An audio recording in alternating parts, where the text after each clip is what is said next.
Friends, welcome to Jaya's garden. இப்போ ஒரு ஊறுகாய் செய்ய போகிறோம். இந்த பாருங்கள், இஞ்சியில் இது நம்ம மாடி தோட்டத்தில் விளைய வச்சது. இது வந்து பார்க்கறதுக்கு இஞ்சி மாதிரி இருக்கும், ஆனால் இஞ்சியினுடைய காரம் இருக்காது. லைட்டாக அப்படி கிள்ளி பார்த்தோம் அப்படின்னாக்க மாங்காயினுடைய மனம் இருக்குங்க. இதில் இந்த இஞ்சி வந்து ரொம்ப ரொம்ப மெடிசினல் வேல்யூ அதிகம் உள்ளது. ஸோ அதனால் அதில் ஊறுகாய் போட்டு டெய்லியுமே நம்ம சாப்பிட்லாம். ஊறுகாய் மட்டும் இல்லை, லெமன் சாதம் இந்த மாதிரி எல்லா சாதத்துக்குமே இதை போட்டுக்கலாம். இதை நல்லா வாஷ் பண்ணிவிட்டு தண்ணியே இல்லாமல் இந்த மாதிரி துருவி வச்சுருக்கேன்.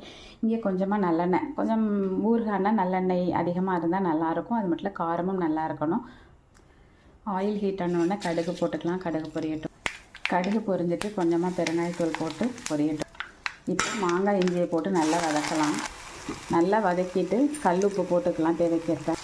நல்லா வதங்கிடுச்சு. இப்போ காரத்துக்கு தகுந்த மாதிரி கொஞ்சம் அதிகமாகவே மிளகாப்பொடி போட்டு ஒரு குட்டி லெமன் அளவுக்கு புளியை கரைச்சி விட்டு அதையும் கொதிக்க வைக்கலாம். ரொம்ப தண்ணி விட வேண்டாம். இந்த அளவுக்கு நல்ல எண்ணெய் பிரிஞ்சு வந்த உடனே ஸ்டவ் ஆஃப் பண்ணிவிட்டு கடுகு வெந்தயம்